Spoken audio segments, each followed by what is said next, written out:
Hello friends, இன்னைக்கு நம்ம பார்க்க போகிற topic history of child rights in India and Tamil Nadu. இப்போ தான் ஃபர்ஸ்ட் டைம் நீங்கள் வீடியோ பார்க்குறீங்கன்னா வீடியோவுக்கு லைக் பண்ணிவிட்டு சப்ஸ்கிரைப் பண்ணிக்கோங்க. அப்போ தான் அடுத்தடுத்த வீடியோ உங்களுக்கு நோட்டிஃபிகேஷனில் வரும்.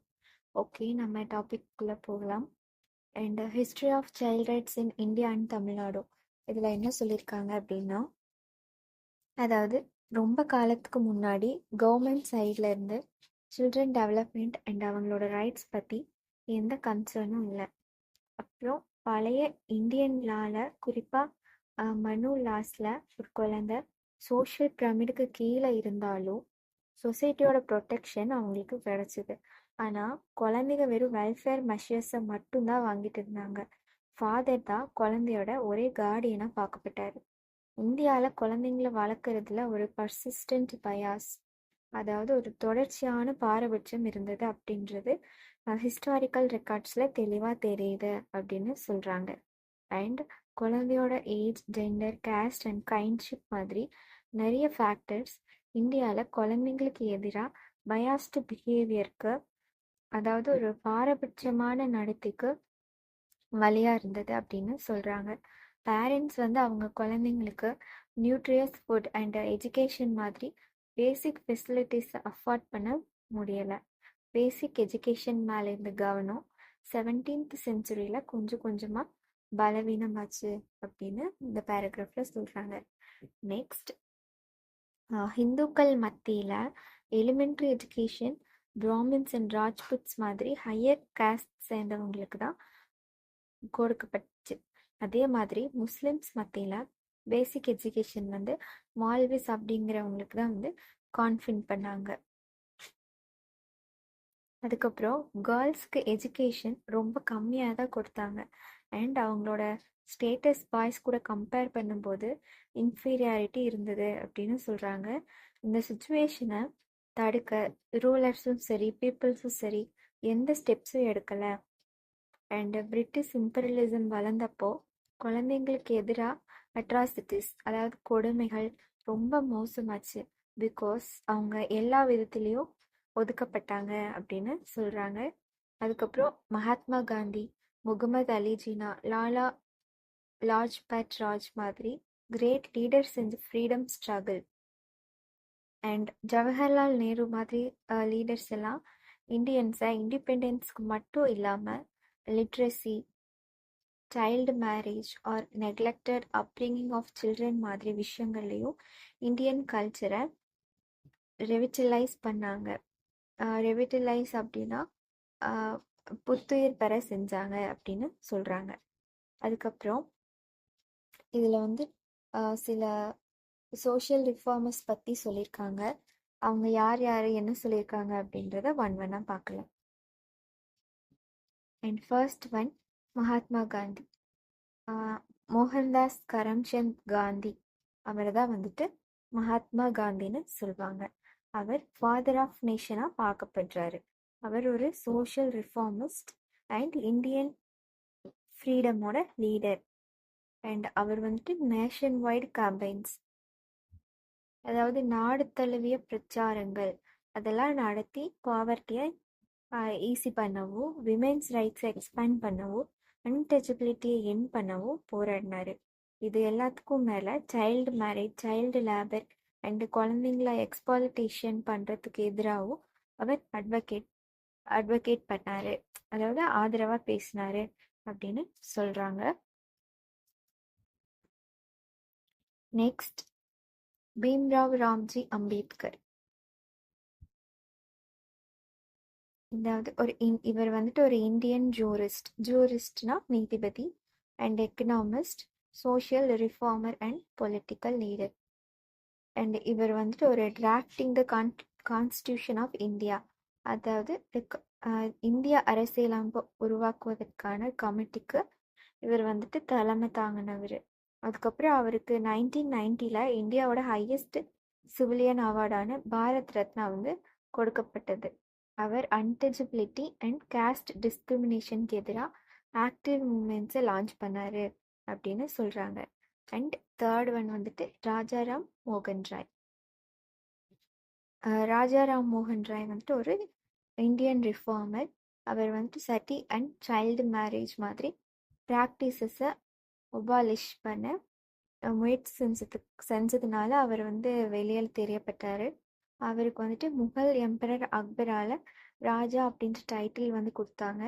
ராம் மோகன் ராய் வந்துட்டு கேர்ள்ஸோட ப்ராப்பர்ட்டி ரைட்ஸ் அண்ட் விமென்ஸ் எஜுகேஷனுக்காக அட்வொகேட்டோட பண்ணார். நம்ம நாட்டோட விமென்ஸ் லிபரேஷன் மூமெண்ட், அதாவது பெண்களோட விடுதலை இயக்கம், அதில் வந்துட்டு ஃபவுண்டரில் இவர் ஒருத்தர் அப்படின்னு சொல்கிறாங்க. அண்ட் ஃபோர்த் ஒன் வந்துட்டு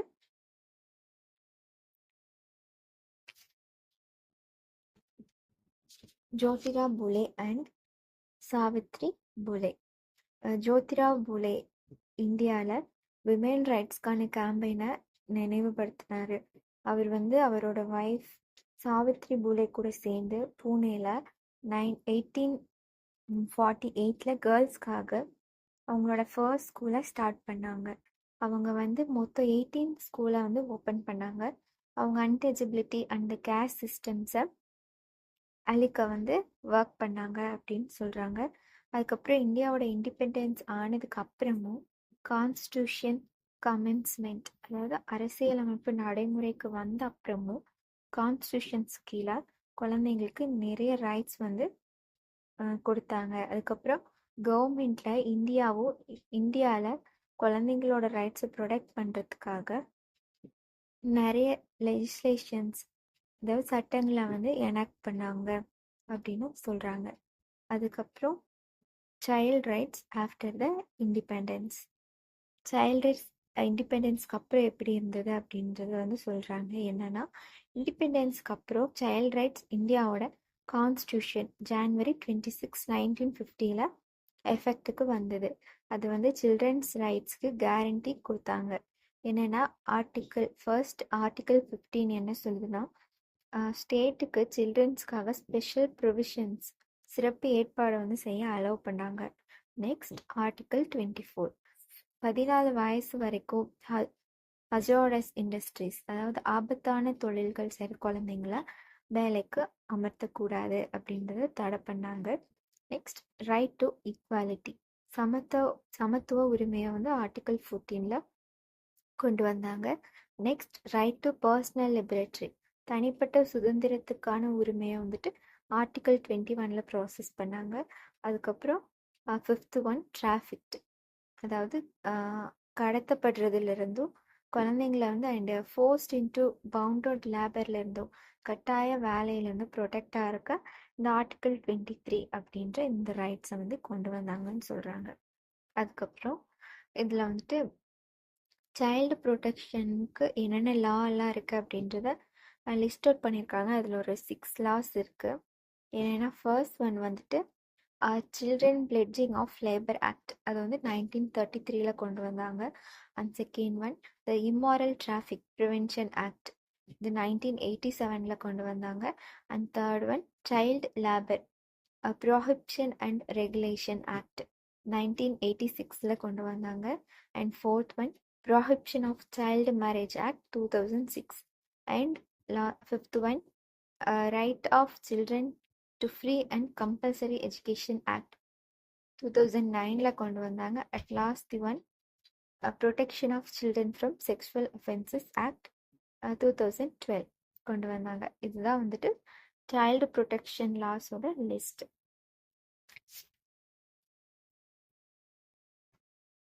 அண்ட் நம்ம நெக்ஸ்ட் பார்க்க போகிறது தமிழ்நாட்டில் சைல்டு ரைட்ஸோட ஹிஸ்ட்ரி. தமிழ்நாடுக்கு 6000 வருஷத்துக்கு முன்னாடி போன ஒரு வெரி ஓல்டு ஹிஸ்ட்ரி இருக்குது. என்னன்னா, தமிழன்ஸ் திராவிடியன் ரேஸை சேர்ந்தவங்க அண்ட் ஹிந்துஸ் வேலையில் ஃபர்ஸ்ட் செட்டிலர்ஸாக இவங்களும் இருந்தாங்க அப்படின்றது நம்பப்படுது. ஆரியன்ஸ் வந்த அப்புறம் திராவிடன்ஸ் வந்து டீப் சவுத்துக்கு வந்து துரத்தப்பட்டு அங்கே அவங்களுக்கு ஈவெண்ட்ஸ்லாம் வந்து செட்டில் ஆகுறாங்க. இந்தியா இண்டிபெண்டன்ஸ்க்கு முன்னாடி தமிழ்நாட்டில் சில நோட்டபிள் சோஷியல் ரிஃபார்மர்ஸ் குழந்தைங்களோட ரைட்ஸ் அண்ட் வெல்ஃபேர்க்காக அட்வொகேட் பண்ணாங்க அண்ட் சோஷியல் ஜஸ்டிஸ்க்காக போராடினாங்க அப்படின்னு சொல்கிறாங்க. அதில் சில சோஷியல் ரிஃபார்மர்ஸ் வந்து கொடுத்துருக்காங்க. அது என்னென்னன்றது ஒன் பை ஒன்னாக பார்க்கலாம். First one Subramania Bharati. இவர் வந்துட்டு ஒரு Tamil writer, poet and journalist, Indian independence activist and social reformer. அவர் வந்து எமான்சிபேஷன் ஆஃப் விமென், அதாவது பெண்களின் விடுதலை அண்ட் சைல்டு மேரேஜ்க்கு எதிராக வந்து போராடினாரு. காஸ்ட் சிஸ்டம்ஸை வெஹிமெண்ட்லி ஆப்போஸ்ட், தீவிரமாக வந்துட்டு எதிர்த்தாரு. அண்ட் சொசைட்டி அண்ட் ரிலீஜியனை ரிஃபார்மிங் பண்ணுறதுக்கும் வந்துட்டு இவர் வந்து நின்னாரு அப்படின்னு சொல்றாங்க. And next Periyar EV Ramasamy. அவரை பத்தி என்ன சொல்றாங்கன்னா, ஈரோடு வெங்கடப்ப ராமசாமி அவரோட ஃபாலோவர்ஸ் பெரியார் ஆர் தந்தி பெரியார்னு வந்து கூப்பிடுவாங்களாம். அவர் வந்துட்டு ஒரு சோஷியல் ஆக்டிவிஸ்ட் அண்ட் பொலிட்டீஷியன். அவர் தமிழ்நாட்டில் ஜெண்டர் அண்ட் காஸ்ட் இன்இக்வாலிட்டிக்கு எதிராக கிளர்ச்சி வந்து பண்ணியிருக்காரு. அண்ட் பெரியார் பகுத்தறிவு, அப்புறம் women's rights and eradication of caste, ஜாதி ஒழிப்பு பிரின்சிபல்ஸை வந்துட்டு அவர் ப்ரமோட் பண்ணியிருக்காரு. அண்ட் பெரியார் காஸ்ட் சிஸ்டமை ரிமூவ் பண்ணுறதுக்காக இன்டர் காஸ்ட் மேரேஜை என்கரேஜ் பண்ணியிருக்காரு. அண்ட் அவர் புவர் பீப்புளுக்கு வந்துட்டு ஃப்ரீயாக எஜுகேஷன் இருக்கணும்னு டிமாண்ட் பண்ணார். இதுதான் வந்துட்டு பெரியார் ஈவி ராமசாமி அவரை பற்றி சொல்கிறாங்க. அண்ட் தேர்ட் ஒன் வந்துட்டு முத்துலக்ஷ்மி ரெட்டி. முத்துலக்ஷ்மி ரெட்டி வந்துட்டு ஒரு மெடிக்கல் ப்ராக்டிஸ்னர். அவர் வந்துட்டு ஒரு doctor and social reformer and Padma Bhushan award recipient. And இவர் வந்துட்டு ஒரு விமன் மெனுக்கு சபார்டினேஷன், கீழ்ப்படையிறது வந்து அதுக்காக வந்து எதிராக நின்னாரு. அண்டு ஒன்லி பாய்ஸ்க்கு தான் எஜுகேஷன் தேவைன்னு பீப்புள்ஸ் சொல்கிறத கேட்கும்போது எல்லாம் ரெபல் பண்ணார், அதை வந்து எதிர்த்தாரு. அண்ட் விமென்ஸ்க்கு இந்தியன் அசோசியேஷனில் அவர் சிக்னிஃபிகண்ட் ரோலாக இருந்தார். And child marriage and devadasi system, அதுக்கு வந்துட்டு அகெயின்ஸ்டாக வந்து போராடி இருக்காரு. அண்ட் ஃபோர்த் ஒன் வந்துட்டு அன்னி பெசன்ட் வந்து ஒரு British socialist and educationalist and women's right activist. அவங்க இந்தியாவில் வந்துட்டு தமிழ்நாட்டில் இந்தியாவில் ஒரு ப்ரோ புவர் பாலிசிஸ், ஏழைகளுக்கான கொள்கைகள் and children and விமென்கான social protection ப்ரோக்ராம்ஸை வந்து இனிஷியேட் தொடங்குறாங்க. அதுக்கப்புறம் ஒரு பயனீர் ஸ்டேட், முன்னோடி மாநிலம் அப்படின்னு சொல்லுவாங்க. குறிப்பாக மோஸ்ட் மார்ஜினலைஸ்டு கம்யூனிட்டிஸில் இருக்கவங்களுக்காக இதை வந்து செஞ்சாங்க. State social security measures and சில்ட்ரனுக்காக ஹெல்த், நியூட்ரிஷன் அண்ட் எஜுகேஷன் சிஸ்டமை வந்து இவங்க எக்ஸ்பேண்ட் பண்ணுறது, இந்த மாதிரி ப்ராக்ரெசிவ் லெஜிஸ்லேஷன்ஸை வந்துட்டு ஸ்கீம்ஸை இன்ட்ரடியூஸ் பண்ணுறாங்க.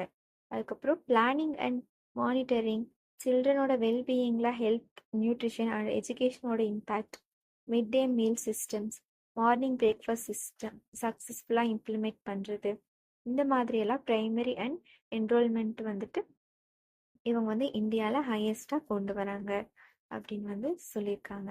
நெக்ஸ்ட் தமிழ்நாடுவால் இம்ப்ளிமெண்ட் பண்ணப்பட்ட ஸ்கீம்ஸ் என்னென்ன அப்படின்றது வந்து கொடுத்துருக்காங்க. ஒரு 5 ஸ்கீம்ஸ் இருக்குது. அது என்னென்னு ஒன் பை ஒன்னாக பார்க்கலாம். அண்ட் ஃபர்ஸ்ட் ஒன் வந்துட்டு the Tamil Nadu integrated nutrition project, TINP அப்படின்னு சொல்கிறாங்க. அது வந்து 1918 கடைசியில் சைல்டு மால் நியூட்ரிஷன் அதை வந்து அட்ரஸ் பண்ணவும், அது சரி செய்யறதுக்கும், மெட்டர்னல் அண்ட் சைல்டு ஹெல்த்தை இம்ப்ரூவ் பண்ணவும், இம்ப்ளிமெண்ட் பண்ணவும் கொண்டு வந்தாங்க. And second one the chief ministers girl child protection scheme 1902 கொண்டு வந்திருக்காங்க. இது என்னென்னா கேர்ள் சில்ட்ரனோட ரைட்ஸை எம்பவரிங் பண்ணி அண்ட் ப்ரொடெக்ட் பண்ணி ஜெண்டர் டிஸ்கிரிமினேஷனை ப்ரிவெண்ட் பண்ணுறத எய்ம் பண்ணுது. அண்ட் தேர்ட் ஒன் சத்ய அம்மையார் நினைவு கவர்மெண்ட் சில்ட்ரன் ஹோம்ஸ் டிஸ்ட்ரிபியூட். இது என்னென்னா ஆதரவற்ற இல்லை கைவிடப்பட்ட குழந்தைங்களுக்கு free food, clothing, shelter and medical care கொடுத்து எஜுகேஷன் ப்ரொவைட் பண்ணுறது. And fourth one child adoption scheme, orphan இருக்காங்களே, அனாதையாக இருப்பவங்களுக்கும் டெஸ்டிடியூட் அண்ட் நெக்லெக்ட் பண்ண சில்ட்ரனுக்கு ஒரு ஃபேமிலி ப்ரொவைட் பண்ணுறதுக்காக கொண்டு வந்த ஸ்கீம். அண்ட் லாஸ்ட் ஸ்கீம் வந்துட்டு Moovalur Ramamirtham Ammaiyar higher education scheme, UG degree, diploma, ITI ITI கோர்சஸ்க்கான எக்ஸ்பென்ஸை மீட் பண்ண 1000 rupees வந்து பெர் மந்த்துக்கு ஃபினான்ஷியல் அசிஸ்டன்ஸாக வந்து கொடுக்குறது. இந்த 5 ஸ்கீம் தான் வந்து தமிழ்நாட்டில் இம்ப்ளிமெண்ட் பண்ணது. இந்த டாபிக் அவ்வளோதான். இதில் ஏதாவது டவுட்ஸ் இருந்தால் கமெண்ட்டில் கேளுங்க.